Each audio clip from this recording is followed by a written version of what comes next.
ദൈവനാമത്തിന് മഹത്വമുണ്ടാകട്ടെ. ഇന്ന് നമുക്ക് ഒരുമിച്ച് ദൈവത്തെ ആരാധിപ്പാൻ തക്കവണ്ണം സർവശക്തനായ ദൈവം കൃപ ചെയ്തിരിക്കുന്നു. അതോർത്ത് ഞാൻ ദൈവത്തിന് നന്ദി കരയറ്റുന്നു. വളരെ നേരത്തെ ഈ ദിവസത്തെ ആരാധന പങ്കെടുക്കുന്നതിനെ കുറിച്ച് ബഹുമാനമുള്ള ജിമ്മി അച്ഛൻ പറയുകയും ക്ഷണിക്കുകയും ചെയ്തു. ഇന്ന് ശ്രീജന സഖ്യ ഞായറാഴ്ചയായിട്ടാണ് നമ്മുടെ ഡയസിസ് കൊണ്ടാടുന്നത്. അതുകൊണ്ട് ശ്രീജനങ്ങളുടെ പ്രസംഗിക്കാനുള്ളൊരു അവസരം പോയിരിക്കുകയാണ് ഇന്ന്. അതുകൊണ്ട് അവരുടെ ആ ബുക്കിലറ്റ് അനുസരിച്ച് ഞാൻ ഇന്ന് പ്രസംഗിക്കുന്നില്ല.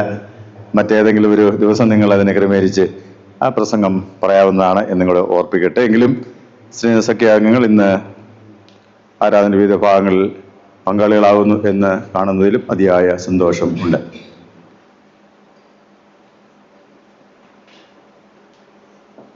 ഇന്ന് നമ്മൾ പ്രത്യേകമായി ഇന്ന് ഞാനിവിടെ വരുവാനിടയായി തീർന്നത് നമ്മുടെ സെമിത്തേരിയുടെ പുതുക്കിപ്പണിത ചാപ്പലിൻ്റെ ഒരു പ്രതിഷ്ഠയാണ്. റീഡെഡിക്കേഷനാണ്, പുനഃപ്രതിഷ്ഠയ്ക്ക് വേണ്ടിയാണ് വന്നിരിക്കുന്നത്. അപ്രകാരം അത് നല്ല രീതിയിൽ അത് ക്രമീകരിക്കുവാൻ ദൈവം നിങ്ങളെ ശക്തീകരിച്ച അങ്ങനെ നല്ലൊരു ചിന്ത നൽകിയതിന് പ്രത്യേകമായി സഭയെ ഒന്നടങ്കം, പ്രത്യേകിച്ച് അച്ഛനോട് ചേർന്ന് പ്രവർത്തിക്കുന്ന ഡയസിസൻ ചർച്ച് കമ്മിറ്റി അംഗങ്ങളെയും കൗൺസിൽ അംഗങ്ങളെയും പ്രിയപ്പെട്ടവരെയും എല്ലാം ഞാൻ ഓർത്ത് ദൈവത്തിന് നന്ദി കരയറ്റുകയും നിങ്ങളോടുള്ള പ്രത്യേകമായ നന്ദി അറിയിക്കുകയും ചെയ്തു. ഇന്നത്തെ നമ്മുടെ ചിന്താവിഷയമായിട്ട് എടുത്തിരിക്കുന്നത് ശ്രീജന സഖ്യ ഞായറാഴ്ച ആണ്. അതിൻ്റെ അകത്തെ വിഷയം പറഞ്ഞിരിക്കുന്നത് ആത്മാവിലുള്ള ആരാധന ദൈവപ്രസാദം എന്നുള്ളതാണ്. ആത്മാവിലുള്ള ആരാധന ദൈവപ്രസാദം. ഈ വർഷത്തെ മുഴുവൻ ചിന്തയ്ക്കായിട്ട് നമ്മൾ എടുത്തിരിക്കുന്ന ഒരു കുറിവാക്യമാണ് അത്. ഡയസിസൻ കൺവെൻഷനിൽ അതിനെക്കുറിച്ച് ഏതാണ്ട് 25ഓളം ആംഗിളുകളിൽ ആ വിഷയം നമ്മൾ കേൾക്കുകയുണ്ടായി. 22 പ്രസംഗങ്ങളാണ് അവിടെ ഉണ്ടായിരുന്നത്. അതുകൂടാതെ 5 ബൈബിൾ സ്റ്റഡിയും ഉണ്ടായിരുന്നു. അപ്പം അതിനകത്തെല്ലാം ഫോക്കസ് ചെയ്ത് ഈ ആത്മാവിലുള്ള ആരാധന ദൈവപ്രസാദം എന്നുള്ളതാണ്. അപ്പം അത്രയും വിശാലമാണ്, അല്ലെങ്കിൽ വ്യാപ്തിയുള്ളതാണ് ആ വിഷയം എന്ന് നമുക്ക് മനസ്സിലാക്കാൻ സാധിക്കും. ഇന്ന് നമുക്ക് അല്പസമയം ഈ വചനത്തെ അടിസ്ഥാനമാക്കി തന്നെ നമുക്ക് ചിന്തിക്കാം. ആത്മാവിലുള്ള ആരാധന ദൈവപ്രസാദം. പ്രാർത്ഥിക്കാം. കർത്താവേ, പരിശുദ്ധ പിതാവേ, അവിടുത്തെ വലിയ കൃപയാൽ ഇന്ന് ഞങ്ങൾക്ക് അങ്ങയുടെ ആലയത്തിൽ അങ്ങേ ആരാധിപ്പാനും മഹത്വപ്പെടുത്തുവാനും തക്കവണ്ണം അങ്ങ് ഞങ്ങളെ കൂട്ടിവരുത്തിയ മഹാസ്നേഹത്തിനായ സ്തോത്രം. അങ്ങ് ഞങ്ങളുടെ പിതാക്കന്മാർക്ക് നൽകിയ ഈ മഹത്വമേറിയ ആലയത്തിൽ ഇപ്പോഴും അങ്ങേ ആരാധിപ്പാൻ അവിടുത്തെ മക്കളെ അങ്ങ് നിലനിർത്തിയിരിക്കുന്ന കൃപയ്ക്കായി നന്ദിയുടെ സ്തോത്രം. ഇവിടെ സ്ഥലസ്ഥാപിതമായ അന്നു മുതൽ ഇന്ന് വരെ അങ്ങയിൽ നിന്ന് ലഭിച്ച എല്ലാ നന്മകളെയും അനുഗ്രഹങ്ങളെ ഓർത്ത് ഞങ്ങൾ അങ്ങ് സ്തുതിക്കുകയും മഹത്വപ്പെടുത്തുകയും ചെയ്തു. ഹൃദയംഗമായി അങ്ങ് സ്തുതിപ്പാൻ, മഹത്വപ്പെടുത്തുവാൻ, ആരാധിപ്പാൻ തുടർന്ന് ഞങ്ങളെ പ്രാപ്തരാക്കണമേ. ആരാധനയുടെ അർത്ഥം പൂർണ്ണമായി ഉൾക്കൊണ്ടുകൊണ്ട് മനസ്സിലാക്കിക്കൊണ്ട് അങ്ങേ ആരാധിക്കുന്ന പ്രകാരം അത് പ്രസാദമായി തീരുന്നു എന്ന് തിരിച്ചറിഞ്ഞ് അങ്ങേ ആരാധിപ്പാൻ ഞങ്ങളെ പ്രാപ്തരാക്കണം. അല്പസമയം ഞങ്ങളുടെ വചനത്തിന് താണിരിക്കട്ടെ. അതിനും പറയുന്ന ബലഹീനനായ അടിയനെയും കേൾക്കുന്നവരുടെ മക്കൾ ഒരുപോലെ അവിടുന്ന് അനുഗ്രഹിക്കണം. അടിയും പറയുന്നപ്രവാൻ ആഴങ്ങളെ അർത്ഥങ്ങൾ ഉൾക്കൊള്ളുവാൻ അവിടുത്തെ പരിശുദ്ധാത്മാവിനാൽ സഹായിക്കണം. മഹത്വെല്ലാം അങ്ങ് മാറ്റെടുക്കണമേ. യേശുനാഥ് പ്രാർത്ഥിക്കുന്നത് ദൈവത്തെ കേൾക്കണമേ. ആമേൻ. ഇന്നത്തെ നമ്മൾ ചിന്തയ്ക്കായിട്ട് തിരഞ്ഞെടുത്തിരിക്കുന്ന വേദഭാഗം നമ്മളിന്ന് വായിച്ചു കേട്ട എല്ലാ വേദഭാഗങ്ങളും, അതോടൊപ്പം മിഖാ പ്രവചനം 6-ാം അധ്യായം 6 മുതൽ 9 വരെയുള്ള 8 വരെയുള്ള വാക്യങ്ങൾ. മിഖ 6 മുതൽ 8 വരെയുള്ള വാക്യം ഞാൻ തന്നെ വായിക്കാം. എന്തൊന്നുകൊണ്ട് ഞാൻ യഹോവയുടെ സന്നിധിയിൽ ചെന്ന് അത്യുന്നത ദൈവത്തിന്റെ മുമ്പാകെ കുമ്പിടേണ്ടു? ഞാൻ ഹോമയാഗങ്ങളോടും 1 വയസ്സ് പ്രായമുള്ള കാളക്കിടാങ്ങളോടും കൂടെ അവന്റെ സന്നിധിയിൽ ചെല്ലണമോ? 1000 ആട്ടുകൊറ്റനിലും 10,000 തൈലനദിയിലും യഹോവ പ്രസാദിക്കുമോ? എൻ്റെ അതിക്രമത്തിന് വേണ്ടി ഞാൻ എൻ്റെ ആദ്യജാതനെയും ഞാൻ ചെയ്ത പാപത്തിന് വേണ്ടി എൻ്റെ ഉദരഫലത്തെയും കൊടുക്കണമോ? മനുഷ്യ, നല്ലത് എന്തെന്ന് അവൻ നിനക്ക് കാണിച്ചു തന്നിരിക്കുന്നു. ന്യായം പ്രവർത്തിപ്പാനും ദയാതൽപരനായിരിക്കാനും നിന്റെ ദൈവത്തിന്റെ സന്നിധിയിൽ താഴ്മയോടെ നടപ്പാനും അല്ലാതെ എന്താകുന്നു യഹോവ നിന്നോട് ചോദിക്കുന്നത്? മനുഷ്യ, നല്ലത് എന്തെന്ന് അവൻ നിനക്ക് കാണിച്ചു തന്നിരിക്കുന്നു. ന്യായം പ്രവർത്തിപ്പാനും ദയാതൽപരനായിരിക്കാനും നിന്റെ ദൈവത്തിന്റെ സന്നിധിയിൽ താഴ്മയോടെ നടപ്പാനും അല്ലാതെ എന്താകുന്നു യഹോവ നിന്നോട് ചോദിക്കുന്നു. ആരാധന എപ്രകാരമാണ് ദൈവപ്രസാദമായി തീരുന്നത് എന്നാണ് തിരുവചനത്തിലൂടെ വായിക്കുമ്പോൾ നമുക്ക് കാണാൻ സാധിക്കും. നമ്മൾ അറിഞ്ഞിരിക്കേണ്ട യാഥാർത്ഥ്യം അല്ലെങ്കിൽ സത്യം എന്നുള്ളത്, നമ്മൾ ആരാധിക്കുന്ന ദൈവത്തെ നമ്മുടെ ഇഷ്ടത്തിന് ആരാധിക്കാൻ പറ്റത്തില്ല എന്നുള്ളതാണ്. അതാണ് അതിൻ്റെ ഏറ്റവും പ്രധാനപ്പെട്ട സംഗതി. നാം ആരാധിക്കുന്ന ദൈവത്തെ നമ്മുടെ ഇഷ്ടത്തിന് ആരാധിക്കാൻ പറ്റത്തില്ല. നാം ആരാധിക്കുന്ന ദൈവത്തെ ആ ആരാധിക്കുന്ന ദൈവത്തിന്റെ ഇഷ്ടത്തിനനുസരിച്ച് നമ്മൾ ആരാധിക്കുക എന്നുള്ളതാണ്. ഇന്ന് വന്നിരിക്കുന്ന ഏറ്റവും വലിയ കുഴപ്പമെന്ന് പറയുന്നത്, നമ്മൾ ദൈവത്തെ ആരാധിക്കുന്നത് നമ്മുടെ ഇഷ്ടമനുസരിച്ചാണ്, അല്ലേ? അതാണ് അതിനൊരു ഒരുപക്ഷെ നമ്മൾ സമ്മതിച്ചാലും ഇല്ലെങ്കിൽ, എനിക്കിന്ന് പള്ളിയിൽ പോകണമെന്ന് തോന്നിയാൽ പോയി, എനിക്കിന്ന് പോകാൻ താല്പര്യമില്ലെന്ന് പറഞ്ഞാൽ ഇല്ല. അതാണ് ആ ഇഷ്ടത്തിന്റെ ഒരു വ്യത്യാസം. പെരുന്നാളുകൾ ഇടദിവസങ്ങളിൽ വന്നാൽ അത് നമ്മുടെ സൗകര്യാർത്ഥം എന്ത് ചെയ്യുന്നു? ഞായറാഴ്ച ദിവസത്തിന് മാറ്റുന്നു.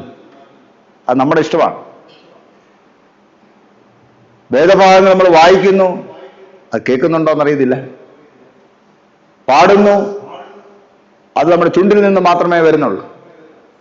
അതാണ് ആരാധന അന്തരം എന്ന് പറയുന്നത്. അതിന് ദൈവം പ്രസാദിക്കുമോ എന്നാണ് ചോദ്യം. അപ്പൊ ദൈവത്തിന്റെ പ്രസാദം എന്താണ്? നമ്മൾ പ്രത്യേകിച്ച് ഇവിടെ സുവിശേഷ വേദഭാഗമായിട്ട് വായിക്കുന്ന വേദഭാഗത്താണ് അത് പറഞ്ഞിരിക്കുന്നത്. സമയാശ്രയമായുള്ള സംഭാഷണത്തിലാണ് യേശു വളരെ വളരെ ശ്രേഷ്ഠമേറിയ ഒരു പ്രസ്താവന നടത്തുന്നത്.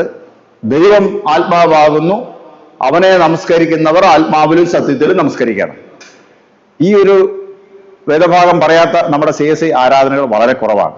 നമ്മൾ ആരാധന തുടങ്ങുമ്പോൾ തന്നെ എന്ത് ചെയ്യുന്നു? അത് പറയുന്നുണ്ടല്ലേ, ദൈവം ആത്മാവാകുന്നു, അവനെ നമസ്കരിക്കുന്നവർ ആത്മാവിലും സത്യത്തിലും നമസ്കരിക്കണം. എന്താണ് അതിന്റെ അർത്ഥം? നമ്മളത് പറയുന്നുണ്ട്, അത് പറഞ്ഞിട്ടാണ് നമ്മൾ തുടങ്ങുന്നത്. പ്രത്യേകിച്ച് ആദ്യത്തെ വചനങ്ങൾ, നമ്മൾ പ്രാരംഭ വചനങ്ങൾ പറയുന്ന കൂട്ടത്തിൽ ഒന്നാമത് പറഞ്ഞിരിക്കുന്നത് തന്നെയാണ്. നമ്മൾ ആരാധിക്കുന്ന ദൈവം അത് ആത്മാവാകുന്ന ദൈവമാണ്. ആത്മാവാകുന്ന ദൈവത്തെ ആത്മാവിൽ എന്ത് ചെയ്യണം? ആരാധിക്കണം. അപ്പോൾ അവിടെ അത് പറഞ്ഞു വരുമ്പോഴാണ് പറഞ്ഞിരിക്കുന്നത്, ശമരിയ സ്ത്രീക്ക് സംശയം. നിങ്ങൾ പറയുന്നു യെരുശലേമിലാണ് ആരാധിക്കുന്നത്, ഞങ്ങൾ പറയുന്നു ശമരിയിലാണ് ആരാധിക്കുന്നത് പറയുന്നു. എവിടെ ആരാധിക്കേണ്ടത് എന്ന് നിനക്ക് പറഞ്ഞു തരാൻ പറ്റുമോ? മശിയ വരുമ്പോൾ അത് കൃത്യമായിട്ട് ഞങ്ങൾക്ക് പറഞ്ഞു തരും എന്നാണ് ഞങ്ങൾ വിശ്വസിക്കുന്നത് എന്നൊക്കെ പറയുന്ന ആ കൂട്ടത്തിലാണ് പറയുന്നത്. എങ്ങനെയാണ് ദൈവത്തെ ആരാധിക്കാം? ദൈവം ആരാണ്? ഈ മലയിലും ആരാധിക്കുന്ന ദൈവം എല്ലാ മലയിലും ആരാധിക്കുന്ന ദൈവമല്ല. നിങ്ങൾ ഉദ്ദേശിക്കുന്ന പോലെ അല്ല ദൈവം. ദൈവം ആരാണ്? ദൈവം ആത്മാവാണ്. ദൈവം ആത്മാവാകുന്നു, അവനെ നമസ്കരിക്കുന്നവർ ആത്മാവിലും സത്യത്തിലും നമസ്കരിക്കണം. ആരാധനയെ കുറിച്ച് പഴയ നിയമ വേദഭാഗങ്ങൾ നമ്മൾ ശ്രദ്ധിക്കുമ്പോൾ, ഇന്ന് പഴയ നിയമ വേദഭാഗം വായിച്ചു ഉൽപ്പത്തി 22-ാം അധ്യായത്തിൽ അവിടെ ഒരു ആരാധന അബ്രാഹാം നടത്തുന്നത് കാണാൻ സാധിക്കും. അബ്രാഹാമിനോട് ദൈവം പറയുകയാണ്, അബ്രാഹാമേ, നിന്റെ ഏകജാതനെ എനിക്ക് യാഗമായിട്ട് അർപ്പിക്കണം. യാഗം എന്ന് പറഞ്ഞാൽ ആരാധനയാണ്. യാഗം അർപ്പിക്കണം. അബ്രാഹാം തന്റെ പുത്രനെയുമായി പോകുന്നു. വളരെ വളരെ അതാണ് നമ്മുടെ ഭാവനയിൽ കണ്ട വളരെ സെൻസിറ്റീവായിട്ടൊരു കാര്യമാണ്. അവർ യാത്ര ചെയ്യുന്നു, 3 ദിവസം യാത്ര ചെയ്തു എന്നാണ് നമ്മളവിടെ വായിക്കുന്നത്. അബ്രാഹാമും പുത്രനും അതുപോലെ തന്നെ വേലക്കാരും കൂടെയാണ് പോകുന്നത്. മകന് ഒരു സംശയം, അവൻ യാഗം കഴിക്കുന്നതൊക്കെ കണ്ടിട്ടുണ്ട്. അതുകൊണ്ട് അവൻ ചോദിച്ചു, അപ്പാ എന്നാ മോനെ, വിറകുണ്ട്, തീയുണ്ട്, സംവിധാനം എല്ലാം ഉണ്ട്, പക്ഷെ മൃഗം എവിടെയാ? യാഗം കഴിക്കാൻ മൃഗം വേണമല്ലോ. അതിന്റെ ഈ മകനെയാണ്, ചോദിക്കുന്ന മകനെ തന്നെയാണ് യാഗം കഴിക്കുന്നതെന്ന് ഉള്ളിൽ അറിയാമെങ്കിലും അത് വെളിപ്പെടുത്താതെ പറയാണ്, ദൈവമേ, മകനെ, ദൈവം അതിനൊരു യാഗമൃഗത്തെ കരുതിക്കൊള്ളു. അത് വിശ്വസിച്ച് പറഞ്ഞോ വിശ്വസിക്കാതെ പറഞ്ഞോ എന്നുള്ളത് രണ്ടാമത്തെ കാര്യമാണ്. പക്ഷെ അബ്രഹാം അത് പറഞ്ഞു. അതുപോലെ സംഭവിച്ചു എന്ന് നമുക്ക് കാണാൻ സാധിക്കും. ദൈവം ഒരു മൃഗത്തെ എന്ത് ചെയ്തു? ഒരുക്കി. അവിടെ അബ്രാഹാമിന് അറിയാമായിരുന്നു അതിനെക്കുറിച്ച്. എബ്രായ ലേഖനം നമ്മൾ വായിച്ചു വരുമ്പോൾ അതിനകത്ത് രേഖപ്പെടുത്തിയിട്ടുണ്ട്, ആ മകനെ തന്നെ യാഗം കഴിച്ച് കഴിഞ്ഞാലും അവനെ വീണ്ടും ജീവിപ്പിക്കാൻ ശക്തനാണ് എന്റെ ദൈവം എന്ന് അബ്രാഹാം വിശ്വസിച്ചു എന്നാണ് അതിനെക്കുറിച്ച് സാക്ഷ്യം പറയുന്നത്. അത്രയുമുള്ള വിശ്വാസമായിരുന്നു അബ്രാഹാമിൻ്റെതെന്ന് അവിടെ പറഞ്ഞിരിക്കും. അവിടെ സംഭവ ചരിത്രം നമ്മൾ ഇപ്പോൾ തന്നെ വായിച്ചു കേട്ടതാണ്. ആരാധനയിൽ ദൈവത്തിന് അബ്രാഹാമിനോട് പ്രസാദം തോന്നി.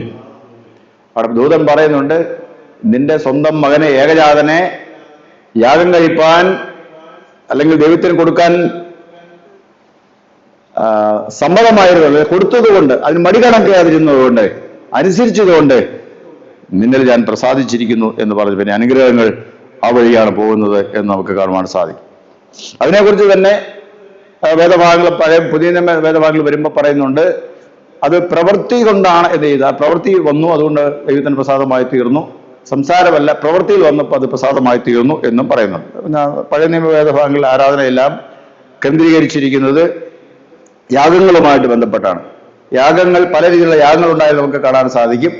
യാഗങ്ങൾ അർപ്പിക്കുമ്പോൾ ദൈവത്തിന് മഹത്വം കൊടുക്കുകയാണ് ചെയ്യുന്നത്. തങ്ങളെ തന്നെ സമർപ്പിക്കുന്നതിന് പകരമായിട്ടാണ് യാഗങ്ങൾ അർപ്പിക്കുന്നത്. പല യാഗങ്ങളുണ്ട്, പാപപരിഹാര യാഗമുണ്ട്, സ്തോത്രയാഗമുണ്ട്, അതുപോലെ അനേകമായ യാഗങ്ങളെ കുറിച്ച് നമുക്ക് വേദവസം കാണുവാൻ സാധിക്കും.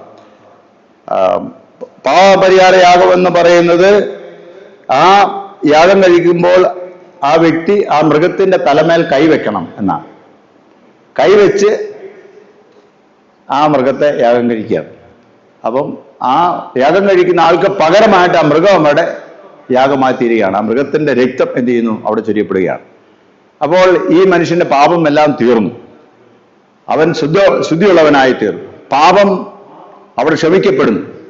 പിന്നീട് സ്തുതി സ്തോത്രങ്ങളാണ് അല്ലെ. പിന്നീട് അതിനെക്കുറിച്ച് അവിടെയെല്ലാം നമ്മൾ ഇന്ന് പറയുന്ന സ്തുതിക്കും സ്തോത്രത്തിനും പകരമായി യാഗങ്ങൾ അർപ്പിച്ചിരുന്നതാണ് പറഞ്ഞിരിക്കുന്നത്.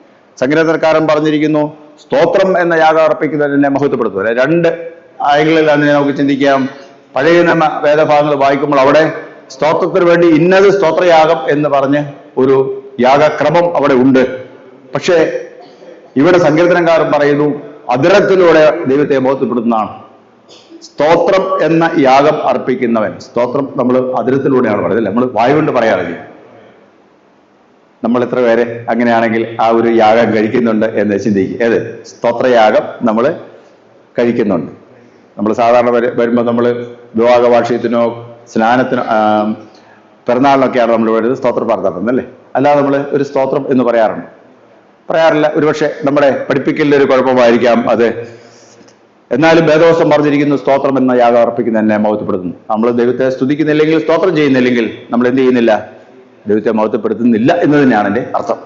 അതുകൊണ്ട് ദൈവത്തെ സ്തുതിക്കുവാനും മഹത്വപ്പെടുത്തുവാനും സ്തോത്രം ചെയ്യുവാനും നമ്മൾ സമയം കണ്ടെത്തണം. ആരാധനയുടെ പ്രധാനപ്പെട്ട ഭാഗമാണ് എന്ന് മറന്നു പോകരുത്. നമ്മൾ ആരാധനയിൽ നമ്മൾ CSI ആരാധനക്രമം നമ്മൾ ശ്രദ്ധിച്ചാൽ അതിൻ്റെ അകത്ത് നമ്മൾ ആരാധനയ്ക്ക് വരുമ്പോൾ തന്നെ നമ്മൾ ആരാധനയ്ക്ക് യോഗ്യതയുള്ളവരായിട്ട് തീരണം. ഈ ആരാധനയുടെ ഏറ്റവും പ്രധാനപ്പെട്ട കാര്യം എന്ന് പറയുന്നത്, ആരാധകന് ആരാധിക്കുന്ന ദൈവത്തിൻ്റെ അടുത്ത് വരുമ്പോൾ ആ ദൈവത്തിന് ഒരു പ്രസാദം തോന്നണമെങ്കിൽ, അവന് ഇഷ്ടം തോന്നണം, ആ ദൈവത്തിന്റെ യഥാർത്ഥ ഭക്തനായിട്ട് തീരണം. അതാണ് അതിൻ്റെ അകത്തെ സംഗതി. അല്ലാതെ ആ ദൈവത്തെ പ്രസാദിപ്പാൻ സാധിക്കുക. അതുകൊണ്ടാണ് ഞാൻ ആദ്യമേ തന്നെ പറഞ്ഞത്, നാം ആരാധിക്കുന്ന ദൈവത്തിന്റെ ഇഷ്ടാനിഷ്ടങ്ങൾ അറിഞ്ഞ് മാത്രമേ നമുക്ക് ദൈവത്തെ ആരാധിക്കാൻ പറ്റുള്ളൂ. നമ്മുടെ ഇഷ്ടത്തിന് എന്ത് ചെയ്യാൻ പറ്റത്തില്ല, ദൈവത്തെ ആരാധിക്കാനോ പ്രസാദിപ്പിക്കാനോ സാധിക്കും. ദൈവത്തിന്റെ ഇഷ്ടം എന്ന് പറയുന്നത്, നമ്മളെക്കുറിച്ചുള്ള ദൈവത്തിന്റെ ഇഷ്ടം എന്ന് പറഞ്ഞാൽ എന്താ, നിങ്ങളുടെ ദൈവത്തിന്റെ ഇഷ്ടമോ നിങ്ങളുടെ ശുദ്ധീകരണം തന്നെ. മറന്നു പോകരുത്, നിങ്ങളുടെ ദൈവത്തിന്റെ ഇഷ്ടമോ നിങ്ങളുടെ ശുദ്ധീകരണം തന്നെ. പഴയ നിയമത്തിൽ അത് ശരിയാണ്, പുതിയ നിയമത്തിൽ ശരിയാണ്. പഴയ നിയമത്തിൽ യാഗങ്ങൾ അർപ്പിച്ചുകൊണ്ട് ശുദ്ധീകരണം പ്രാപിച്ചുവെങ്കിൽ, പുതിയ നിയമത്തിലേക്ക് വരുമ്പോൾ ആ ശുദ്ധീകരണം എന്ന് പറയുന്നത് ദൈവം തന്റെ പുത്രന്റെ രക്തത്താൽ നമുക്ക് നൽകിയതാണ് എന്ന് മറന്നു പോകാൻ. എന്റെ പാപത്തിന് വേണ്ടി യേശു യാഗമായി തീർന്നു എന്ന് ഞാൻ പൂർണ്ണമായിട്ട് വിശ്വസിക്കുമ്പോൾ അവിടെ ഞാൻ വിശുദ്ധനായി തീരുകയാണ്, പാപം ക്ഷമിക്കപ്പെട്ടവനായി തീരുകയാണ്. നമ്മളങ്ങനെ പറയുന്നുണ്ട്, യേശുവിന്റെ നാമത്തിൽ, പുത്രന്റെ നാമത്തിൽ എന്ത് ചെയ്യണം, നമ്മൾ അപേക്ഷിക്കണം. അങ്ങനെ അപേക്ഷിക്കുമ്പോൾ നമ്മുടെ കുറവുകൾ ക്ഷമിക്കപ്പെടുന്നതായിട്ട് കാണുവാൻ സാധിക്കും. യെരൂശലേം ദേവാലയം പ്രതിഷ്ഠിക്കുന്ന സമയത്തും പറയുന്നുണ്ട്, അവർ തങ്ങളെ തന്നെ വിശുദ്ധീകരിച്ചതിന് ശേഷം എന്ത് ചെയ്യുന്നു, ദൈവത്തെ ആരാധിച്ചു എന്നാണ്. വിശുദ്ധി കൂടാതെ ദൈവത്തെ പ്രസാദിപ്പാൻ സാധ്യമല്ല. അങ്ങനെയെങ്കിൽ നമ്മളിവിടെ വന്ന് ആരാധിക്കുന്നത് ദൈവത്തിന് പ്രസാദമാണോ എന്ന് ചിന്തിക്കുക. നമ്മൾ ദേവാലയത്തിൽ വന്ന് ദൈവത്തിന് പ്രസാദമാണോ? ദൈവത്തിന് പ്രസാദമാകത്തക്ക രീതിയിലാണ് നമ്മുടെ ആരാധന ക്രമീകരിച്ചിരിക്കുന്നത്. ആരാധന ക്രമീകരണം എന്ന് പറയുന്നത് നമ്മൾ അത് സൂക്ഷ്മമായിട്ട് നോക്കി കാണാം. ഇവിടെ നമ്മൾ ആദ്യം ഒരു പ്രാർത്ഥനയൊക്കെ കഴിഞ്ഞു, അതിനുശേഷം എന്ത് ചെയ്തു, പാട്ടുകളൊക്കെ ഉണ്ട്. അതിനുശേഷം കൽപ്പനയുടെ ചുരുക്കം ഇന്ന് അച്ഛൻ വായിച്ചു അല്ലേ. കൽപ്പനയുടെ ചുരുക്കം വായിച്ചു കഴിഞ്ഞിട്ട് പിന്നെ എന്തെയാണ്, കൃപാമൊഴികൾ പറയുകയാണ്. പാപം ഏറ്റുപറച്ചിൽ പ്രാർത്ഥനയാണ്. പാപം ഏറ്റുപറച്ചിൽ പ്രാർത്ഥന കഴിഞ്ഞ ഉടനെ കൃപാമൊഴികൾ, പിന്നെ പാപം മോചന അറിയിപ്പാണ്. അതാണ് നമ്മുടെ ആരാധനയുടെ ആ ഒരു ക്രമീകരണം എന്ന് പറയുന്നത്, അല്ലെങ്കിൽ അതിന്റെ രീതി എന്ന് പറയും. കൽപ്പന വായിക്കപ്പെട്ടതിന് ശേഷം സ്വയം ശോധന ചെയ്യാനുള്ള അവസരം തന്നതിന് ശേഷം പാപം ഏറ്റു പറയാൻ എന്ത് ചെയ്യുന്നു, അവസരം കൊടുക്കുകയാണ്. ഒരു അല്പ മൗനം എന്നവിടെ പറഞ്ഞിട്ടുണ്ട്. പിന്നീട് പൊതുവായുള്ള ഒരു പാപം ഏറ്റുപറച്ചിൽ പ്രാർത്ഥനയാണ് അവിടെ കാണുന്നത്. എന്റെ ചോദ്യം ഇവിടെ ഇതാണ്, നമ്മൾ എത്ര പേര് പാപം ഏറ്റു പറയുന്നുണ്ട് എന്നുള്ളതാണ്. ഈ അടുത്ത സമയത്ത് കുറേയധികം സ്ഥലങ്ങളിൽ ഞാൻ അതങ്ങനെ പ്രസംഗിച്ചതാണ്, എങ്കിലും ഒന്നുകൂടെ ഒന്ന് ഷെയർ ചെയ്യാം എന്ന് കരുതും. എത്ര പേര് നമ്മൾ പാപം ഏറ്റു പറയുന്നു?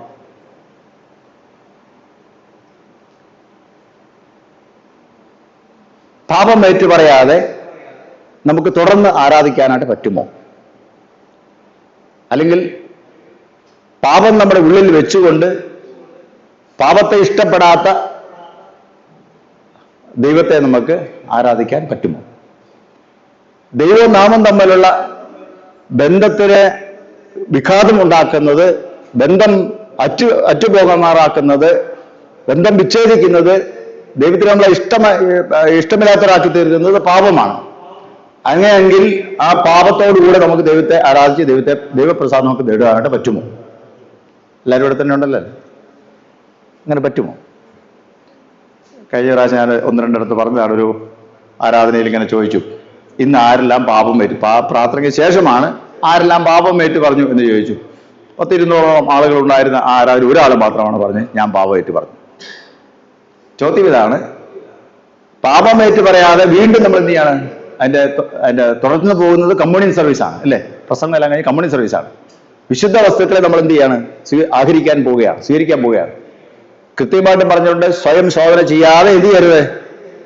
ഒരാൾ അതിന് വന്ന് പങ്കെടുത്താൽ അവൻ സ്വയമായി ശാപം എന്ത് ചെയ്യുന്നു? വലിച്ചു വെക്കുകയാണ് ചെയ്യും. ദൈവശിക്ഷയ്ക്ക് അവൻ യോഗ്യനാക്കി തീർക്കുകയാണ് തന്നെത്താൻ. ഓരോ മനുഷ്യനും സ്വയം ശോധന ചെയ്ത് അവന്റെ പാപം ഏറ്റുപറഞ്ഞ് യേശു എന്റെ പാപത്തിന് വേണ്ടി യാഗമായി തീർന്ന് വിശ്വസിച്ചുകൊണ്ട് ആ വിശുദ്ധിന്റെ അനുഭവത്തിൽ വേണം എന്ത് ചെയ്യാൻ? വിശുദ്ധ വസ്തുക്കളെ കൈക്കൊള്ളാൻ. വിശുദ്ധ വസ്തുക്കൾ വിശുദ്ധർക്ക് എന്നാണ് അതിന്റെ ആരാധനക്രമത്തിൽ പറഞ്ഞത്. വിശുദ്ധ വസ്തുക്കൾ ആർക്കാണ്? വിശുദ്ധ വസ്തുക്കൾ വിശുദ്ധർക്ക്. വിശുദ്ധി എങ്ങനെ പ്രാപിക്കുന്നത്? പാപമേറ്റു പറഞ്ഞതിന് ശേഷമാണ് വിശുദ്ധരായി തീർന്നത്. ദൈവത്തിന്റെ വചനമനുസരിച്ചാണ് അത് ചെയ്യുന്നത്. പാപം ഹൃദയംഗമായിട്ട് ഏറ്റു പറഞ്ഞാൽ എന്ത് ചെയ്യും? ആ മനുഷ്യൻ പാപം ഇല്ലാത്തവനായി മാറി. അതിനുശേഷമാണ് എന്ത് ചെയ്യുന്നത്? വിശുദ്ധ വസ്തുക്കൾക്ക് നമ്മൾ സ്വീകരിക്കും. അങ്ങനെയെങ്കിൽ അങ്ങനെ ഏറ്റു പറയാതെ വന്നാൽ എന്തായിരിക്കും അനന്തരഫലം? ഒരുപക്ഷെ ദൈവിക അനുഗ്രഹങ്ങൾ നമുക്ക് ഇല്ലാതെ പോകുന്നതിന്റെ കാരണവും വേറെ ഒന്നുമല്ല. എന്താണ്? ഇത് നമ്മൾ ആരാധിക്കുന്ന ദൈവത്തെക്കുറിച്ചൊക്കെ വേണ്ട രീതിയിലുള്ള ഒരു പരിജ്ഞാനം ഇല്ലാതെ പോകുന്നതാണ്. അപ്പൊ ആരെയാണ് നമ്മൾ ആരാധിക്കുന്നത്? എന്താണ് ആരാധിക്കുന്നത്? എങ്ങനെയാണ് ആരാധിക്കേണ്ടത്? ഇവിടെ ആത്മാവിലുള്ള ആരാധന, ദൈവപ്രസാദം എന്ന് പറയുമ്പോൾ ആത്മാവിലുള്ള ആരാധന എന്ന് പറഞ്ഞാൽ വാക്ക് കേൾക്കുമ്പോൾ തന്നെ ആ വിഷയം ഞാൻ പറഞ്ഞപ്പോൾ തന്നെ ആ ഗ്രൂപ്പിൽ വളരെയധികം ചിന്തകളും ചർച്ചകളൊക്കെ ഉണ്ടായി. ഉടനെ നമുക്ക് വരുന്നത് എന്താണ്? നമ്മൾ അന്യഭാഷകളിൽ സംസാരിക്കുന്ന ഒരു അനുഭവത്തെക്കുറിച്ചാണ് ആത്മ ആരാധന എന്ന രീതിയിൽ വരുന്നത്. കൈയടിച്ച് പാടുക, മഹത്വപ്പെടുത്തുക, അതൊക്കെ തീർച്ചയായിട്ടും അതൊക്കെ നമുക്ക് ചെയ്യേണ്ടതാണ്. ചെയ്യാൻ പറ്റുന്നവർക്ക് ചെയ്യുന്നതിന് യാതൊരു കുഴപ്പവുമില്ല. പക്ഷെ അതാണ് എന്ന് പറഞ്ഞാൽ അത് നമുക്ക് അങ്ങനെ അത് മാത്രമല്ല എന്നുള്ളതാണ് അതിന്റെ പ്രത്യേകത. ഇവിടെ നമ്മൾ വായിച്ച മീഖാ പ്രവചനത്തിലേക്ക് വരുമ്പോൾ അവിടെ കൃത്യമായിട്ട് പറഞ്ഞിരിക്കുന്നത്, അവിടെയും ആരാധനയെക്കുറിച്ചാണ്, ദൈവപ്രസാദത്തെക്കുറിച്ചാണ് അവിടെ പറഞ്ഞിരിക്കുന്നത്. അവിടെ പറഞ്ഞിട്ടുണ്ട്, ഞാൻ എങ്ങനെയാണ് എൻ്റെ ദൈവത്തിൻ്റെ അടുത്തേക്ക് വരുന്നത്, എങ്ങനെയാണ് ഞാൻ എൻ്റെ ദൈവത്തിൻ്റെ അടുത്ത് ദൈവത്തെ പ്രസാദിപ്പിക്കേണ്ടത്? ആട്ടുകൊറ്റനെ കൊണ്ടുവരണോ, കോലാട്ടുകൊറ്റനെ കൊണ്ടുവരണോ, അതോ എൻ്റെ സ്വന്തം പുത്രനെ തന്നെ ഞാൻ യാഗമായിട്ട് അവനെ അർപ്പിച്ചിട്ട് വേണോ എൻ്റെ ദൈവത്തിന്റെ അടുത്ത് വരാൻ എന്ന് ചോദിച്ചുകൊണ്ട് പ്രവാചകനിലൂടെ ദൈവാത്മാവ് പറയുന്നതാണ്, മനുഷ്യ, നല്ലത് എന്തെന്ന് അവൻ നിനക്ക് കാണിച്ചു തന്നിരിക്കുന്നു. ന്യായം പ്രവർത്തിപ്പാനും ദയാതൽപരനായിരിക്കാനും നിന്റെ ദൈവത്തിന്റെ സന്നിധിയിൽ താഴ്മയോടെ നടപ്പാനും അല്ലാതെ എന്താകുന്നു യഹോവ നിന്നോട് ചോദിക്കുന്നു. ദൈവത്തിന്റെ പ്രസാദം എന്ന് പറയുന്നത് ദൈവത്തിന്റെ കൽപ്പനകൾ അനുസരിച്ച് നടക്കുക എന്നുള്ളതാണ്. ദൈവത്തിന്റെ കൽപ്പനകൾ അനുസരിച്ച് നടന്നില്ലെങ്കിൽ അതിൽ ദൈവത്തെ പ്രസാദിപ്പിക്കാൻ സാധ്യമല്ല എന്ന് നമ്മൾ മറന്നു പോകരുത്. ദൈവത്തിനെല്ലാം നമ്മൾ ശ്രദ്ധിക്കുമ്പോൾ അതാണ് ഊന്നൽ നൽകുന്നത് എന്ന് നമുക്ക് കാണാൻ സാധിക്കും. ഇവിടെ നമ്മൾ ദേവാലയത്തിൽ വന്നു, വളരെ ഒരുക്കത്തോടെ പ്രാർത്ഥനയ്ക്കായിട്ട് വന്നു, ആരാധനയായിട്ട് വന്നു. ഇവിടെ വന്നതിന് ശേഷം അല്ലറത്തിലുള്ള കുഴപ്പങ്ങളൊക്കെ ഉണ്ടാക്കിയിട്ടാണ് നമ്മൾ എന്ത് ചെയ്തിരിക്കുന്നത്? ആലയത്തിലേക്ക് വന്നത് അല്ലേ? കഴിഞ്ഞ ഒരാഴ്ചക്കാലം നമ്മൾ പലരുമായിട്ടുള്ള ഇടപാടുകളിൽ, വീട്ടിലുള്ള ആൾക്കാരുമായിട്ടുള്ള സംഭാഷണങ്ങളിൽ ഒക്കെ എന്ത് ചെയ്തിട്ടുണ്ട്? അല്പസ്വല്പമായ തെറ്റുകുറ്റങ്ങൾ വന്നു പോയിട്ടുണ്ട്. ചില മേജർ ആയിട്ടുള്ള തെറ്റുകുറ്റങ്ങൾ വന്നു പോയിട്ടുണ്ട്. എല്ലാം കൊണ്ട് നമ്മൾ ഇവിടെ വരികയാണ്. ഇവിടെ വന്നപ്പോൾ പറയുകയാണ്, നിങ്ങളുടെ പാപങ്ങൾ എന്ത് ചെയ്യണം? പാപങ്ങൾ ഏറ്റുപറയുക. പാപങ്ങൾ ഏറ്റുപറയാൻ കൃത്യമായിട്ട് തന്നെ നിർദ്ദേശമുണ്ട്. കൽപ്പനകൾ വായിക്കപ്പെടുകയാണ്. 10 കൽപ്പന വായിക്കുന്നു. വായിച്ചതിന് ശേഷം പറയാണ്, ഇതിന് വിരുദ്ധമായിട്ട് നിങ്ങളുടെ ജീവിതത്തിൽ എന്തെങ്കിലും വന്നു പോയിട്ടുണ്ടെങ്കിൽ അതെല്ലാം നിങ്ങൾ ഏറ്റുപറഞ്ഞ് ദൈവത്തിൽ നിന്ന് പാപമോചനം പ്രാപിക്കണം, ക്ഷമ പ്രാപിക്കണം എന്ന് പറയുന്നു. അതാണ് ആ ആരാധനയുടെ പ്രത്യേകത എന്ന് പറയുന്നത്. നമ്മൾ അറിഞ്ഞോ അറിയാതെയോ ബോധ്യത്തോടോ ബോധ്യമലയാതോ ചെയ്യുന്ന കാര്യമാണ്. ഇവിടെ കൽപ്പന വായിക്കുന്നില്ല, കൽപ്പനയുടെ ചുരുക്കം വായിച്ചതിന് ശേഷം പറയാണ് നിങ്ങൾ പാപം ഏറ്റു പറയാണ്.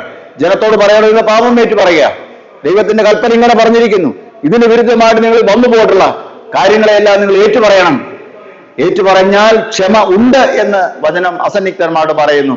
അതുകൊണ്ടാണ് കൃപാമൊഴികൾ എന്ത് ചെയ്യുന്നത്, തുടർന്ന് വായിക്കപ്പെടുന്നത്, വീണ്ടും പാപമോചനം അറിയിക്കപ്പെടുന്നത് എന്ന് നമ്മൾ മറന്നു പോകരുത്.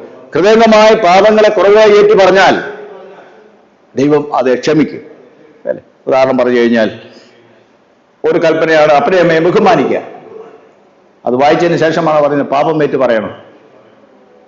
നമ്മൾ അപ്പനോടോ അമ്മയോടോ മോശമായി പെരുമാറിയതിനു ശേഷം ഇവിടെ വന്ന് നമ്മൾ ആരാധനയ്ക്ക് കൂടുകയാണെങ്കിൽ അതിന്റെ അർത്ഥം എന്താണ്? ദൈവമേ, ആ കൽപ്പന അനുസരിപ്പാൻ എനിക്ക് സാധിച്ചില്ലല്ലോ, എന്നോട് ക്ഷമിക്കണം, മാപ്പാക്കണം എന്ന് പറഞ്ഞു. നമ്മള് കൽപ്പനയുടെ ചുരുക്കം വായിച്ചു കഴിഞ്ഞ് എന്ത് ചെയ്യുന്നു? ഗായക സംഘം പറഞ്ഞുണ്ട്, നമ്മളെല്ലാവരും ചേർന്ന് പറയുന്നുണ്ട്, ഈ കൽപ്പനകളെ കേൾപ്പാൻ ഞങ്ങളുടെ ഹൃദയങ്ങളെ മണക്കണം, ഈ കൽപ്പനകൾ അനുസരിപ്പാനുള്ള കൃപ തരണം എന്നാണ് അതിന്റെ അർത്ഥം.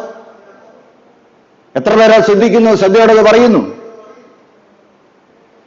ഇവിടെ വന്ന് പാപമേറ്റ് പറഞ്ഞതിന് ശേഷം നമ്മൾ തിരികെ പോകുമ്പോൾ നമ്മൾ ആരാണ്? പാപമില്ലാത്ത ആൾക്കാരാണ്, അല്ലേ? വീണ്ടും അതേ പാപങ്ങൾ ചെയ്യാൻ വേണ്ടി പോകരുത്, അങ്ങനെ പ്രതിജ്ഞ എടുക്കരുത് എന്നാണ് വചനം പറയുന്നത്. അതിന്റെ ഒരു വേറൊരു പ്രത്യേകത. അതിന് നമ്മെ പ്രാപ്തിപ്പെടുത്തുന്ന ദൈവത്തിന്റെ പരിശുദ്ധാത്മാവാണ് എന്ന് പറഞ്ഞിരിക്കും. എന്ന് പറഞ്ഞാൽ ആത്മാവിലുള്ള ആരാധന എന്ന് പറയുന്നത്, ആ വിഷയം നമ്മൾ കൈകാര്യം ചെയ്യുമ്പോൾ അല്ലെങ്കിൽ നമ്മൾ പഠിക്കുമ്പോൾ മനസ്സിലാക്കേണ്ടത്, ഒരു ആഴ്ചയിൽ ഒരു വിശുദ്ധ ദിവസം ഇവിടെ വന്ന് 2 മണിക്കൂർ ഇരുന്ന് ദൈവത്തെ പാടുന്നതോ സ്തുതിക്കുന്നതോ വചനം കേൾക്കുന്നതോ മാത്രമല്ല ആരാധന എന്ന് പറയുന്നത്. അതിനുശേഷം ആലയത്തിന് പോയതിനു ശേഷം നമ്മുടെ ജീവിതം എങ്ങനെ ഇരിക്കുന്നു എന്നുള്ളതാണ്. എങ്ങനെ അതനുസരിച്ച് നടക്കുന്നു, ഇവിടുത്തെ ആരാധനയ്ക്ക് യോജിച്ച രീതിയിലാണോ നമ്മുടെ പുറത്തെ ജീവിതം എന്നുള്ളതാണ് ദൈവം നോക്കുന്നത്. മനസ്സിലായല്ലോ?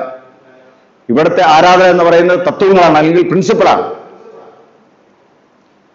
ദൈവമേ നിനക്ക് നന്ദി, ദൈവമേ നിനക്ക് സ്തോത്രം ഒക്കെ പറഞ്ഞ് നമ്മൾ പോവുകയാണ്. അതേ അതരങ്ങൾ കൊണ്ട് നമ്മൾ എന്ത് ചെയ്യരുത്? മറ്റു കാര്യങ്ങൾ പറയാൻ ഉപയോഗിക്കരുത്. അതാണ് അതിന്റെ അർത്ഥം. അങ്ങനെ ചെയ്താൽ അത് ദൈവത്തിന് ഇഷ്ടമല്ല. നമ്മളിവിടെ ഒന്ന് സത്യസന്ധമായി ആരാധിച്ചു എന്നുള്ളത് ശരിയാണ്. തിരികെ പോയിട്ട് വീണ്ടും നമ്മൾ ആ ഏറ്റുപറഞ്ഞ അതേ രീതിയിൽ പോകുന്നുവെങ്കിൽ അതിൽ ദൈവത്തിന് പ്രസാദമില്ല. അതുകൊണ്ടാണ് യെശയ്യാ പ്രവചനം 1-ാം അധ്യായം നമ്മൾ വായിക്കുമ്പോൾ, നിങ്ങൾ വ്യർത്ഥമായ കാഴ്ച കൊണ്ടുവരരുത്, നിങ്ങൾ അമാവാസ്യ, നിങ്ങളെ കൂടി വരുന്നത് ശബത്ത് എല്ലാം ഞാൻ വെറുക്കുന്നു എന്ന് യെശയ്യാ പ്രവാചകനിലൂടെ ദൈവാത്മാവ് പറയുന്നു, ദൈവം കൽപ്പിക്കുന്നു. കാരണം എന്താ? അത് പള്ളി വരാത്തവരെ കുറിച്ചല്ല പറയുന്നത്, പള്ളി വരുന്നവരെ കുറിച്ചാണ് പറയുന്നത്. ഇവിടെ വന്നിരിക്കുന്ന ആൾക്കാരെ കുറിച്ചാണ് പറയുന്നത്. മറ്റ് പ്രവചനങ്ങൾ വായിക്കുമ്പോൾ കാണാൻ സാധിക്കും, ഇവിടെ വന്ന് ആരാധന കൂടുന്ന ആൾക്കാരുടെ മനസ്സിലെ ചിന്ത എവിടെയാണ്? ചിന്ത പല വഴിക്കാണ്. അവിടെ പറയുന്നുണ്ട് ശബത്തിൽ, അവർ അതിനെക്കുറിച്ച് വളരെ കൃത്യമായിട്ട് പറയുന്നുണ്ട്, ശബത്തില്ലായിരുന്നെങ്കിൽ എന്ത് ചെയ്യായിരുന്നു? ഈ ശബത്ത് ഒന്ന് കഴിഞ്ഞു പോയാൽ, ശബത്തില്ലായിരുന്നെങ്കിൽ ആ ദിവസം കൂടെ പോയി ഞങ്ങൾക്ക് കട തുറന്ന് എന്ത് ചെയ്യാമായിരുന്നു? കച്ചവടം നടത്താറുണ്ട്. അവിടെ ചിന്തിക്കുന്നു, ഇവിടെ ഇരുന്ന് ചിന്തിക്കുന്നു എന്ന് പറയാം. നമ്മൾ പലപ്പോഴും വായിച്ചു കേട്ടുള്ള വേദഭാഗങ്ങൾ. പള്ളിയിൽ ദൈവത്തെ ആരാധിക്കാനായിട്ട് ആരാധകൻ വന്നിരുന്ന് ചിന്തിക്കുന്നതാണ്, ഈ ശബത്തില്ലായിരുന്നെങ്കിൽ എന്ത് ചെയ്യാമായിരുന്നു? കട തുറന്നു വെക്കാൻ. കട തുറന്നു വെക്കെന്ന് പറഞ്ഞാൽ അത് ഭക്ഷണ സാധനങ്ങളൊക്കെ മേടിക്കാനൊക്കെ കൊടുക്കണം. ഒരു രീതി പറഞ്ഞാൽ ശരിയാണ്, നല്ലതാണെന്ന് പറയാം. പക്ഷെ ശബത്തിൽ ദൈവാരാധന വന്ന് ദൈവത്തെ ആരാധിച്ചുകൊണ്ടിരിക്കുമ്പോൾ ശരീരം മാത്രം അവിടെ ഉള്ളൂ. അവന്റെ മനസ്സ് എന്താ ചിന്തിക്കുന്നത്? മനസ്സ് ചിന്തിക്കുന്നത്, ഈ സമയം കൂടെ എനിക്ക് കിട്ടിയാലും ഞാൻ അവിടെ പോയി എനിക്ക് കട തുറന്നു വെച്ച് ഗോതമ്പൊക്കെ വയ്ക്കാമായിരുന്നു, അല്ലേ? അതിനകത്ത് വളരെ കുറെ വ്യത്യാസം കൃത്യമായിട്ട് പറഞ്ഞിട്ടുണ്ട്. കൃത്യമായിട്ട് പറഞ്ഞിരിക്കും ഇപ്രകാരമാണ്, ഗോതമ്പ് വിൽക്കാൻ വേണ്ടി എന്ന് പറയുന്നത് ഗോതമ്പല്ല വിൽക്കുന്നത്, ഗോതമ്പിന്റെ പതിരാണ് വിൽക്കുന്നത്. നല്ല ഒന്നാന്തരം ഗോതമ്പ് വിൽക്കുന്നതിന് പകരം അത് നല്ല ഗോതമ്പും കൂടെ മിക്സ് ചെയ്ത് ഗോതമ്പിന്റെ പതിർ വിൽക്കാൻ ശബത്ത് കഴിഞ്ഞു കഴിഞ്ഞിട്ടുള്ളായിരുന്നു ചിന്തിക്കുന്ന ആരാധകൻ. അവിടെയാണ് അന്തരം എന്ന് പറയുന്നത്. ദൈവം നമ്മൾ പോകുന്നവിടെ നമ്മൾ ഇരിക്കുന്ന നമ്മളെ ഇതേപോലെ തന്നെ ദൈവം കാണുന്നു. നമ്മുടെ ഉള്ള എങ്ങനെ ഇരിക്കുന്ന ദൈവം കാണുന്നു. കാരണം ആരാധനാലയം അങ്ങനെയാണ് പ്രതിഷ്ഠിക്കപ്പെട്ടിരിക്കുന്നത്. ദൈവത്തിന്റെ കണ്ണും ദൈവത്തിന്റെ ഹൃദയവും ദൈവത്തിന്റെ ദൃഷ്ടിയും ദൈവത്തിന്റെ ഹൃദയവും ഇവിടെയുണ്ട്. ഇവിടെ വരുന്ന ആൾക്കാരെ, ഞാൻ ഉൾപ്പെടെയുള്ള ആൾക്കാരെ ദൈവം കാണുന്നു. ദൈവത്തിന്റെ സാന്നിധ്യം ഇവിടെ ഉള്ളതിനാൽ ദൈവത്തിന്റെ കണ്ണുകളുടെ ദൃഷ്ടികൾ കൊണ്ട് ദൈവം ഭൗതികമായിട്ട് നമ്മളെ കാണുന്നു. ദൈവത്തിന്റെ ഹൃദയം കൊണ്ട് എന്ത് ചെയ്യുന്നു? ദൈവം നമ്മുടെ ഹൃദയങ്ങളെ കാണും. ദൈവം നമ്മുടെ ഹൃദയങ്ങളെ കാണുമ്പോൾ നമ്മുടെ ഹൃദയം ഇവിടെ ഉണ്ടോ, നമ്മുടെ ചിന്തകൾ ഇവിടെ ഉണ്ടോ എന്ന് ഒന്ന് ചിന്തിക്കുക. എന്നാണ് നമ്മുടെ വിചാരങ്ങൾ, എന്നെല്ലാം പദ്ധതികൾ നമ്മൾ ഇവിടെ ഇരുന്ന് ശാന്തമായിരിക്കും നമ്മൾ ആസൂത്രണം ചെയ്ത്. എവിടെ ഇരുന്ന ആരാധനയ്ക്ക് ഇരിക്കുന്നുണ്ട്, പദ്ധതികൾ തയ്യാറാക്കുക. ആരാധനയ്ക്ക് വന്നത് ആള് ആരാധനയ്ക്കുള്ള സമയം അത് ഇല്ലായിരുന്നുവെങ്കിൽ, സബത്തില്ലായിരുന്നുവെങ്കിൽ, ഞായറാഴ്ച ഇല്ലായിരുന്നുവെങ്കിൽ ആ ദിവസം കൂടെ പോയി ഗോതമ്പ് പതിർ ചേർത്ത് വിൽക്കാൻ, കള്ളത്തരം കാണിക്കാൻ, ലാഭമുണ്ടാക്കാൻ ചിന്തിക്കുന്ന ആരാധകർ. അതിൽ ദൈവത്തിന് പ്രസാദം. അതാണ് പഴയ നിയമത്തിലൊക്കെ പറഞ്ഞിരിക്കുന്നത്, വേദഭാഗങ്ങളിൽ പറഞ്ഞിരിക്കുന്നത്, പ്രവാചക പുസ്തകങ്ങളിൽ പറഞ്ഞിരിക്കുന്നത് അതാണ്. ഇവിടെ നമ്മൾ ഇരിക്കുമ്പോൾ തന്നെ നമ്മളുടെ ഹൃദയത്തിൽ ഹൃദയം ഇവിടെ ഇല്ലാതിരിക്കുക. കഴിഞ്ഞ പ്രാവശ്യം പറയുണ്ട്, പറഞ്ഞു കൊടുത്ത് പറഞ്ഞതാണ്, പാപം ഏറ്റുപറച്ചിൽ പ്രാർത്ഥന നമുക്കുണ്ടോ എന്ന് ചോദിച്ചപ്പോൾ അവർ പറഞ്ഞു, കുറെ ആൾക്കാർ പറഞ്ഞു ഉണ്ട്, ചില ആൾക്കാർ പറഞ്ഞു ഇല്ല. പാപമേറ്റ് പറച്ച് പ്രാർത്ഥന ഇല്ലാതെ എന്ത് ചെയ്തില്ല, ദൈവത്തെ പ്രസാദിപ്പിക്കാൻ പറ്റത്തില്ല. പാപമേറ്റ് പറയാതെ, വിശുദ്ധനായി തീരാതെ, വിശുദ്ധീകരണത്തിലേക്ക് വരാതെ വിശുദ്ധനായ ദൈവത്തെ ആരാധിപ്പാൻ പറ്റത്തില്ല, മഹത്വപ്പെടുത്താൻ പറ്റത്തില്ല. അതുകൊണ്ടാണ് പുതിയ നിയമത്തിൽ യേശു തന്നെ പറഞ്ഞത്, അനേക കാര്യങ്ങൾ പറഞ്ഞു കൊടുത്ത് പറയുന്നുണ്ട്. യേശു അവിടെ കാത്തിരുന്നവർ എന്ത് ചെയ്തു? കാത്തിരുന്നവർ കർത്താവിനെ എതിരേറ്റ് അവര് മണിയറയിൽ പ്രവേശിച്ചു. പിന്നീട് വന്നവർക്ക് പ്രവേശിക്കാൻ പറ്റിയില്ല. അവർ മുട്ടിപ്പോയി ആരാന്ന് ചോദിച്ചു. കർത്താവ് അങ്ങ് എതിരേപ്പാൻ കാത്തു നിന്ന ആൾക്കാരാണ്. നിങ്ങളെ ഞങ്ങൾ അറിയുന്നില്ലല്ലോ എന്ന് പറഞ്ഞു. നിങ്ങളെ ഞങ്ങൾ അറിയുന്നില്ല എന്ന് പറഞ്ഞു. പള്ളി വരാത്ത ആൾക്കാരെ കുറിച്ചല്ല അത് പറഞ്ഞിരിക്കുന്നത്, പള്ളിയിൽ വരുന്ന ആൾക്കാർ. പള്ളിയിൽ വന്നിട്ട് ഇപ്രകാരമുള്ള രീതിയിൽ പ്രവർത്തിക്കുന്നത്, വചനങ്ങൾ കേട്ടിട്ട് അതിന് വിരുദ്ധമായിട്ട് പ്രവർത്തിച്ച ആൾക്കാർ. വരാത്തവരല്ല, വന്ന് ദൈവത്തിന് ഇഷ്ടമില്ലാത്ത കാര്യങ്ങൾ ചെയ്തതിനെ കുറിച്ചാണ് അവിടെ പറഞ്ഞിരിക്കുന്നത്. അപ്പോൾ ദൈവം നോക്കുന്നത് എന്ത്, ദൈവം നമ്മിൽ നിന്ന് പ്രതീക്ഷിക്കുന്നത് എന്തെന്ന് ചോദിച്ചാൽ, ദൈവത്തിന്റെ വചനം അനുസരിച്ച്, ദൈവത്തിന്റെ ഇഷ്ടമനുസരിച്ച് ജീവിക്കുന്നുണ്ടോ എന്നാണ് ചോദ്യം. ആരാധകൻ അതിനനുസരിച്ച് ജീവിക്കേണ്ടതാണ്. അവിടെയാണ് ദൈവപ്രസാദം. ഇവിടെ നമ്മൾ വന്ന് ദൈവത്തെ സ്തുതിച്ച് മഹത്വപ്പെടുത്തിക്കൊണ്ട് പോയാൽ അതിനനുസരണമായൊരു ജീവിതം എവിടെ ഉണ്ടാകണം? ആരാധനാലയത്തിന് പുറത്തുണ്ടാകണം.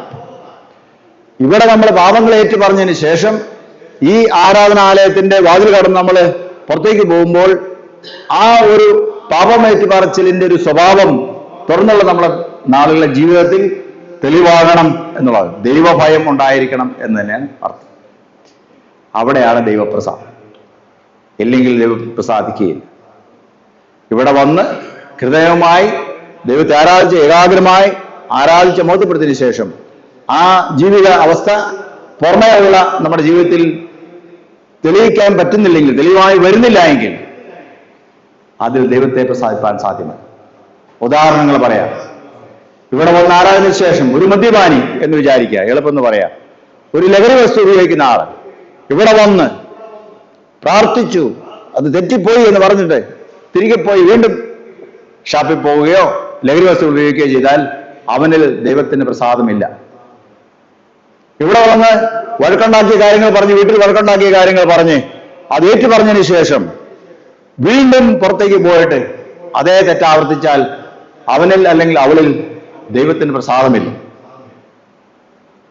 ഇവിടെ വന്ന് ഭൗതികമായിട്ട് പറഞ്ഞു, അതിന്റെ ആത്മാവില്ല, ആരാധന ആത്മാവ് അവിടെ ഇല്ല, അതിന്റെ കാതൽ, ആരാധന കാതൽ എന്ന് പറയുന്നില്ല. അതിന്റെ അത് അവൻ തുടർന്നുള്ള ജീവിതത്തിലാണ് കാണേണ്ടത്.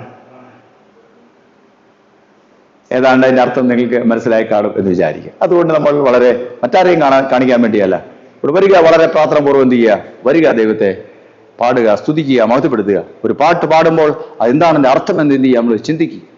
ഒരു അപേക്ഷ പറയുമ്പോൾ എന്താണ് അതിന്റെ അർത്ഥം എന്ന് നമ്മൾ ചിന്തിച്ച് തന്നെ പറയുക. കൽപ്പന അനുസരിപ്പാൻ ശക്തി തരണമേ എന്ന് എന്ന പ്രതിവാക്യം പറയുമ്പോൾ എന്താണ് അതിന്റെ അർത്ഥം എന്ന് എന്ത് ചെയ്യുക, നമ്മൾ ചിന്തിക്കുക. അങ്ങനെ ചെയ്യാൻ പറ്റുന്നില്ലെങ്കിൽ ദൈവത്തിന്റെ പരിശുദ്ധാത്മാവ് സഹായിക്കും എന്ന് വാഗ്ദത്തം ചെയ്തിരിക്കുന്നു. ദൈവത്തോട് പറയുക, ദൈവമേ അവിടുത്തെ ആത്മാവിനാൽ സഹായിക്കണമെന്ന് പറയുക. അങ്ങനെ ആലയത്തിന് ഉള്ളിലും ആലയത്തിന് പുറത്തും പുറമേയും ഉള്ളാലെയും ദൈവത്തെ നമുക്ക് ആരാധിക്കാൻ പറ്റുന്നുവെങ്കിൽ അവിടെ ദൈവത്തിന് നമ്മിൽ പ്രസാദമുണ്ടാകും. പുറമേയുള്ള കാര്യങ്ങൾ മാത്രമല്ല, അതിൻ്റെ ഉള്ളിൽ ഞാനിവിടെ നിൽക്കുന്നു, ഇവിടെ പ്രസംഗിക്കുന്നു, ആ പ്രസംഗിക്കുന്ന പ്രസംഗം ആദ്യം എന്നോട് തന്നെയാണ്. അതിനനുസരണമായ ഒരു ജീവിതക്രമം എനിക്ക് ചിട്ടപ്പെടുത്താൻ പറ്റുന്നില്ലെങ്കിൽ അവിടെ എൻ്റെ പ്രസംഗം എന്ത് ചെയ്യുന്നു? ചോദ്യം ചെയ്യപ്പെടുന്നു. ആ പ്രസംഗം തന്നെ എന്നോട് എന്ത് ചെയ്യുന്നു? ചോദ്യം ചെയ്യപ്പെടും. അതങ്ങനെയാണ് ഇങ്ങനെയാണോ എന്നുള്ളത്. ഇവിടെ പറയുന്ന തത്വങ്ങൾ പുറത്ത് അത് എൻ്റെ പ്രാക്ടിക്കലായിട്ട് വന്നില്ല എങ്കിൽ അതിൽ ദൈവത്തിന് പ്രസാദമില്ല. അത് ദൈവം എപ്പോഴും ശ്രദ്ധിക്കുന്നു എന്ന് നമ്മൾ മറന്നു പോകരുത്. അതുകൊണ്ട് ആത്മാവിലുള്ള ആരാധന എന്ന് പറയുന്നത് നമ്മൾ വായിച്ച് മനസ്സിലാക്കുന്ന തിരുവചന സത്യങ്ങൾക്ക്, ദൈവിക ഇഷ്ടങ്ങൾക്കനുസരിച്ച് നമ്മൾ നമ്മുടെ ഇഷ്ടങ്ങളെ രൂപപ്പെടുത്തുന്നതാണ് എന്ന് മറന്നു പോകരുത്. ഒന്നുകൂടെ പറയട്ടെ, ആത്മാവിലുള്ള ആരാധന എന്ന് പറയുന്നത്, ദൈവപ്രസാദം എന്ന് പറയുന്നത്, നാം വായിച്ച് മനസ്സിലാക്കുന്ന തിരുവചനത്തിൽ വെളിപ്പെടുത്തിയിരിക്കുന്ന ദൈവത്തെ, ദൈവത്തിന്റെ കൽപ്പനകളെ, ദൈവത്തിന്റെ ഇഷ്ടങ്ങളെ, സ്വഭാവങ്ങളെ മനസ്സിലാക്കി അതിനനുസരിച്ച് നമ്മുടെ ജീവിതത്തെ ക്രമപ്പെടുത്തുന്നതാണ് ആത്മാവിലുള്ള ആരാധന, ദൈവത്തിന്റെ പ്രസാദം എന്ന് പറയും. അങ്ങനെ ആയിത്തീരാൻ നമുക്ക് സഹായിക്കാൻ ദൈവത്തിന്റെ പരിശുദ്ധാത്മാവിനാൽ അതിന് നമ്മെ സഹായിക്കുകയും ശക്തിരിക്കുകയും ചെയ്യുമാറാകട്ടെ. ഇപ്പോൾ പിതാവായ ദൈവത്തിനും പുത്രനായ ദൈവത്തിനും പരിശുദ്ധാത്മാവായ ദൈവത്തിന് സകല ബഹുമാനമോ കാലാവസാനം കൂടാതെ ഉണ്ടായിരിക്കുമാറാകട്ടെ.